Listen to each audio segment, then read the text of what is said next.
चलिए शुरू करते हैं आज के अपडेट। फर्स्ट अपडेट है, रशिया ने सीरियन आर्मी के फाइटर्स को यूक्रेन में लड़ने के लिए बुलाया है। अब सीरियन आर्मी के फाइटर आए क्यों है? क्योंकि सीरिया को जब यूएस ने इन्वाइट किया था, तब सीरियन आर्मी को और सीरिया के लोगों को रशिया ने बचाया था। तो रशिया के काफ़ी एहसान है सीरिया पे, तो इसलिए रशियन आर्मी की मदद करने के लिए सीरियन आर्मी के फाइटर्स आए हैं। लगभग 40,000 आए हैं और इसे रशिया फोकट में यूज़ नहीं करेगा, इनको $1100 पर मंथ देगा। अभी मैंने कुछ दिन पहले बताया था कि रशिया की ऑयल कंपनीज इंडिया को लगभग 25% डिस्काउंट देने के लिए तैयार है। अभी इंडिया ने यह ऑफ़र एक्सेप्ट कर लिया है। इंडियन ऑयल कॉरपोरेशन ने यह ऑफ़र एक्सेप्ट करते हुए 3 मिलियन बैरल्स रशिया की विटॉल कंपनी से लिया है। अभी इसके कारण यूएस काफ़ी नाराज़ हो चुका है और बोल रहा है कि इंडिया पे सैंक्शन लगाएगा करके। अभी दुनिया में कोविड के केसेस कम ही हुए थे कि और बुरी खबर आ गई है। चाइना में काफ़ी कोविड के केसेस बढ़ रहे हैं और यहाँ पे काफ़ी ज़ोरदार लॉकडाउन हुआ है। यूके में भी रिसेंट वीक में काफ़ी केसेस बढ़ते हुए दिखाई दे रहे हैं और जर्मनी में तो दिन के 2.5 लाख केसेस आ रहे हैं। फ्रांस, स्विट्ज़रलैंड, इटली और नीदरलैंड में भी यही हाल है। ये हुआ है ओमिक्रॉन के सब वेरिएंट BA.2 का। अभी कुछ दिनों पहले एक खबर आई थी कि आरबीआई अपना क्रिप्टो करेंसी लाने वाला है, मीन्स गवर्नमेंट ऑफ इंडिया का। अभी गवर्नमेंट ऑफ इंडिया ने सीधा इसे खारिज कर दिया है और बोला है कि क्रिप्टो करेंसी का उनके लाने का कोई प्लान नहीं है करके, अभी तो फ़िलहाल। जब भी आएगा तब बताएंगे। नेक्स्ट अपडेट है, ये जो हिजाब कंट्रोवर्सी हुई है कर्नाटका में, इसका एक और अपडेट आया है। अभी ये हिजाब कंट्रोवर्सी है क्या, मैं आपको शॉर्ट में बता देता हूँ। अभी जो स्कूल यूनिफॉर्म रहता है सबके लिए एक ही होता है, इरिस्पेक्टिव ऑफ रिलीजन।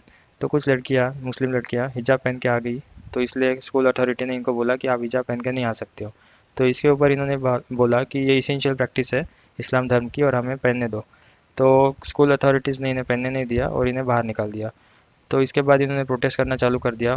तो इसके विरोध में हिंदू लड़कों ने भी प्रोटेस्ट निकालना चालू कर दिया और ये लोग भी भगवा पहन के आ गए। तो इससे काफ़ी कम्युनल हारमोनी ख़राब हो गई। केस कोर्ट में चले गया और कर्नाटका हाई कोर्ट ने अभी बताया कि ये इसेंशियल रिलीजियस प्रैक्टिस नहीं है। अभी मैंने इसलिए ये टॉपिक कवर किया क्योंकि मैं आपको बताना चाहता था कि इसेंशियल रिलीजियस प्रैक्टिस होता क्या है। अभी कॉन्स्टिट्यूशन ने हमें रिलीजियस प्रैक्टिस करने की आज़ादी दी है, जो हमारा फंडामेंटल हक भी है। अभी इसेंशियल रिलीजियस प्रैक्टिस हर धर्म के लिए अलग अलग है। जैसे एक एग्जांपल देता हूँ, जैसे सिख की जो पगड़ी है वो इसेंशियल रिलीजियस प्रैक्टिस में आती है। मतलब सिख को कोई बोल नहीं सकता कि आप अपनी पगड़ी उतारो। जैसे आपने देखा होगा कि मिलिट्री में और कहीं पे भी सिख अपनी पगड़ी कभी नहीं उतारते, क्योंकि उनके वो इसेंशियल रिलीजियस प्रैक्टिस है और ये कोर्ट ने और संविधान ने उन्हें बताया है क्लियर। जबकि हिजाब का वैसा नहीं है, हिजाब इसेंशियल रिलीजियस प्रैक्टिस नहीं है, इस ऐसा कर्नाटका हाई कोर्ट ने कहा है। कर्नाटका हाई कोर्ट का फैसला इन्होंने सुप्रीम कोर्ट में चैलेंज किया है। यही बात मुझे बतानी थी, इसकी वजह से मैंने ये न्यूज़ कवर की, नहीं तो ये ऐसी न्यूज़ आपके कोई काम नहीं आती, इससे आपका ध्यान ही भटकता है। नेक्स्ट अपडेट है, इंडिया आपको पता ही होगा ज़्यादातर अपना डिफेंस इक्विपमेंट रशिया और यूएस से इंपोर्ट करता है। हम मेक इन इंडिया में काफ़ी कम बनाते हैं, तो पीएम मोदी का सपना है कि आत्मनिर्भर भारत के तहत हम लोग इंडिया में ही डिफेंस इक्विपमेंट बनाएं जिससे हमारा खर्चा कम हो। तो इसके अंतर्गत एक डेटा आया है कि हमारा आत्मनिर्भर भारत के अंतर्गत 21% से हमारा इंपोर्ट कम हुआ है। और अभी हमने रिसेंटली फिलीपींस को ब्रह्मोस मिसाइल बेची है, जिससे हम लोग इंपोर्टर के जगह एक्सपोर्टर भी बन चुके हैं। और अभी हमारे पास ऑर्डर है वियतनाम से, मालदीव से, सिंगापुर और मलेशिया से भी ब्रह्मोस मिसाइल के लिए। कुछ दिनों बाद आप ये भी देखोगे कि रिलायंस और टाटा इंडिया के लिए फाइटर जेट और टैंक्स बना रहे हैं। अभी जो मून पे गए थे अपोलो मिशन के तहत, वेरियस अपोलो मिशन के तहत नासा गया था मून पे, वहाँ से कुछ सैंपल लेके आए थे। वो 50 साल तक सील ही था मून का सैंपल, तो अभी उसको बाहर निकाला गया है और उस पर अभी रिसर्च का काम चालू होगा।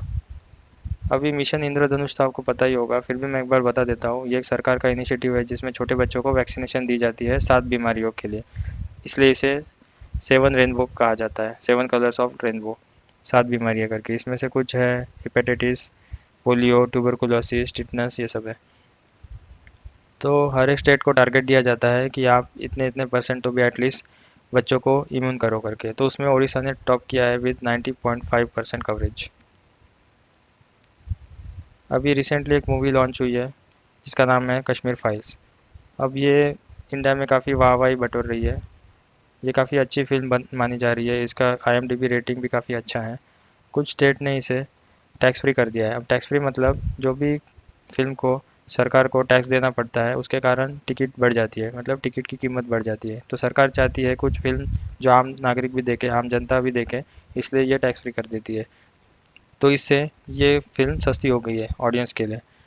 तो मैंने भी ये मूवी देख ली है, काफ़ी अच्छी है। बट मेरा एक सजेशन है कि आप फैमिली के साथ, अगर आपके कोई बुजुर्ग व्यक्ति है या तो फिर कोई बच्चा है, उसके साथ देखने मत जाइए, क्योंकि इसमें कुछ ऐसे सेंसिटिव टॉपिक और सेंसिटिव सीन है जिसको देखना हर किसी के बस की बात नहीं है। तो थोड़ा सा मेंटली प्रिपेयर होके ही जाइए।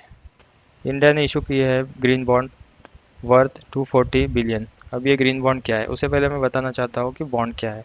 बॉन्ड एक इंस्ट्रूमेंट होता है जिसे कंपनीज या तो फिर गवर्नमेंट एंटिटीज़ ये बोलती है कि हम आपको ये बॉन्ड देंगे, उसके बदले आप हमें पैसे दो, और उसके बदले में हम लोग आपको फिक्स रिटर्न देंगे पर मंथ। इसकी मैच्योरिटी जो भी होगी बॉन्ड पे लिखी रहेगी। तो जितनी कंपनी की क्रेडिबिलिटी उतने इंटरेस्ट लेवल कम, बट उतना ही बॉन्ड स्ट्रॉन्ग। तो आपको पता ही होगा रिस्क टू रिवॉर्ड रेशियो।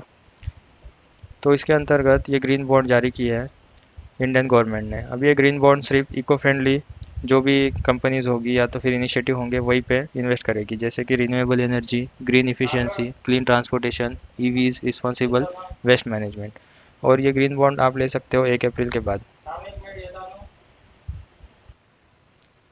अभी ये सब न्यूज़ आपको पहुंचाने के लिए हमें 10 से 12 न्यूज़पेपर, 5 से 6 मैगजीन और कुछ आर्टिकल्स पढ़ने पड़ते हैं डेली बेसिस पे।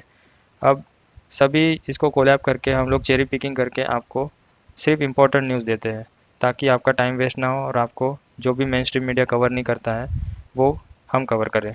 तो इसमें बहुत मेहनत लगती है, तो हमें मोटिवेट करने के लिए हमारे चैनल को प्लीज़ सब्सक्राइब कीजिए, ताकि हम ऐसे वीडियो रोज़ बनाएं। Stay updated, stay inform. Thank you.